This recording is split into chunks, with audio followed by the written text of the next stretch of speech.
The smiling, happy, nuzzling faces of two people in love. What you can see, what the pictures don't show you, is how much they have gone through to get here. Because Dave Hamrick and Lindsay Nepiker are making their relationship work, and they both have autism. I know that I am safe with a partner who is not going to judge me for certain eccentricities that I may have. Being able to tell people that people with autism can have a wonderful relationship if they know how to make it work. Those with autism struggle with much that's taken for granted. Dave can't stand when a room is too warm. Lindsay can't take fluorescent lights. They both are profoundly uncomfortable with small talk. And like most autistic people, their daily battles include desperate trouble with social interactions, so finding romance can seem insurmountable. You don't have somebody teach you how to flirt. Individuals with autism would really be at a loss with regard to something like that. And so there might be some missed signals. As children, both Dave and Lindsay found friends difficult to make and more difficult to keep. All her socialization had to be learned, and usually by hard experience. In a way, being high functioning is almost more difficult than being low functioning, because you're so close to there and yet not quite. And that makes it heartbreaking. As she got older, Lindsay actually taught herself to make friends by reading How to Win Friends and Influence People.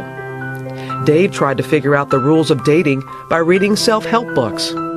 In 2005, they met at an autism conference, and although Dave was smitten, Lindsay was less sure at first. By my early 20s, I had decided that I was no longer going to seek a relationship, and that I was mainly going to focus on my career as well as the friends that I had been able to make and keep. I pretty much liked everything about her. She was very sweet, she was easy to talk to, she was a good listener. One day at a cafe, he knew he was making progress when he put his hand on hers. My heart was racing. I was kind of shaky because I was fearful that it may not work out the way I anticipated. But the fact that she didn't pull back and I was able to hold my hand there for at least 5 minutes, and I was very touched by that. After 2 years of dating, they took the huge step of moving in together, despite the fact each had unique and separate needs. The first thing that we had unanimously agreed on was having separate bedrooms.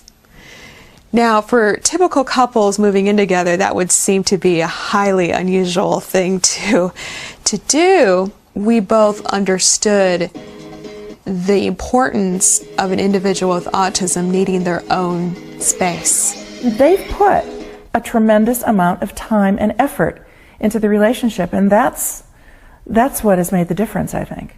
When they are in the apartment, they are frequently not together. Dave, a meteorologist, is often in his room on the computer or watching the Weather Channel. Lindsay, a musician, can get lost for hours playing the piano and working on her music. Meals are eaten separately as well. There's a number of sounds that are very unpleasant to me, such as gum chewing sounds, crunching sounds, loud chewing sounds, things like that. Dave will sometimes spontaneously ask me, "Hey, do you want to go out to dinner tonight?" And I break into sobs. And I say, "Dave, I'm just so sorry, I can't. I just can't." But for all the compromises, theirs is actually a pretty traditional love story. There are not many women out there who are as accepting of people's differences as Lindsay is. You know, when I've had a bad day at work or just a bad day for some other reason, and I come back home and he's there, and I don't even have to say anything and he senses it. And he'll come up to me and he'll start cuddling up to me. And that's really all I need. Autism, Lindsay says, is like a rose. Sharp thorns, tough stem, but she says when the flower is in full bloom, there is exceptional beauty to be found.